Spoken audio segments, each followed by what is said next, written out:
And in January 1945, a single press conference by British Field Marshal Bernard Law Montgomery nearly shattered the entire Allied alliance, right in the middle of World War II.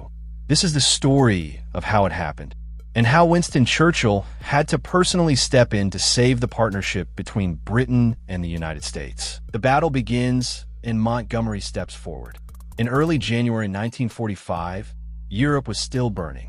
The end of World War II was approaching, but no one knew when the final blow would come. Soldiers were still dying every day. Towns were still turning to rubble. And in the winter snow, the German army was preparing one last desperate gamble. 3 weeks earlier, on December 16, 1944, German forces launched a massive surprise attack through the Ardennes forest in Belgium and Luxembourg. American troops were thinly spread across the region. When the Germans struck, the front line buckled. Chaos spread instantly. Villages fell, roads clogged with retreating vehicles, refugees, and scattered units trying to reorganize. The map showed it clearly, a deep bulge pushing into Allied territory. History would remember this as the Battle of the Bulge. Conditions were brutal. Snow covered everything. The cold froze machinery, and sometimes the men themselves. To make it worse, thick clouds grounded Allied aircraft for days. The Germans pushed forward quickly, hoping to split the Allied armies and force a peace settlement. General Dwight Eisenhower suddenly faced the greatest crisis of his command. Communications broke down. Frontline headquarters became cut off. American First Army, north of the German thrust, was now isolated. So, on December 20th, Eisenhower made a practical decision. He temporarily transferred command of American forces north of the Bulge to British Field Marshal Bernard Law Montgomery, whose headquarters were closer and better connected.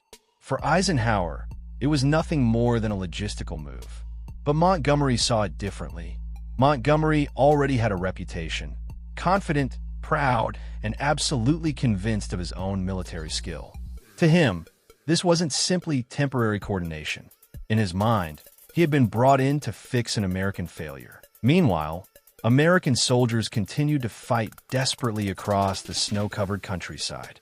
At Bastogne, surrounded and freezing, U.S. paratroopers refused to surrender, even when offered safe passage. Their reply became legendary. Nuts! Eventually, the weather cleared. Allied aircraft tore German supply lines apart.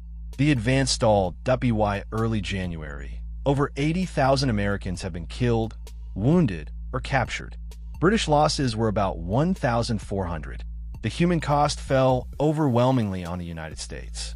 And at that exact moment, Field Marshal Montgomery decided to face the world's press.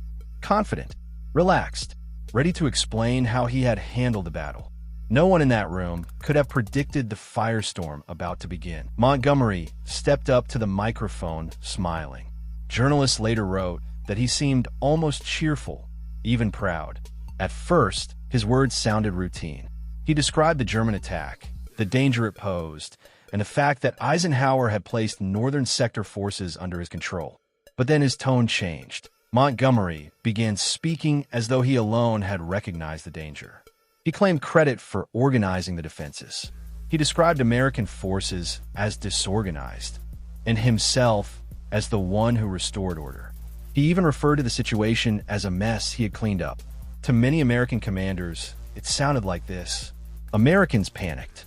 The British general arrived, and he saved the day. British newspapers picked it up immediately. Headlines appeared. Montgomery stops German offensive. The battle begins, and Montgomery steps forward. In early January 1945, Europe was still burning. The end of World War II was approaching, but no one knew when the final blow would come. Soldiers were still dying every day. Towns were still turning to rubble. And in the winter snow, the German army was preparing one last desperate gamble. Across the front, American generals were stunned. General Omar Bradley, one of Eisenhower's most trusted commanders, was furious. He later wrote that he was so angry he threatened to resign unless Montgomery was removed from command over American troops. General George Patton, his diary burned with rage. Across the Atlantic, Congress members demanded answers. American newspapers condemned Montgomery. Public opinion hardened. Was Britain trying to claim victory in an American battle? The alliance, built on trust, suddenly looked fragile. And Montgomery? He seemed unaware of the political disaster he had just created. But Winston Churchill understood immediately. This was dangerous. Very dangerous. Churchill steps in to save the alliance. Churchill knew that Britain could not win the war without American partnership. And now, that partnership was at risk. Not from the Germans, but from pride and wounded honor. So on January 18th, 1945, Churchill addressed Parliament. His goal was clear: repair the damage, fast. He reminded the world that almost all the fighting and almost all the losses in the Battle of the Bulge had been American.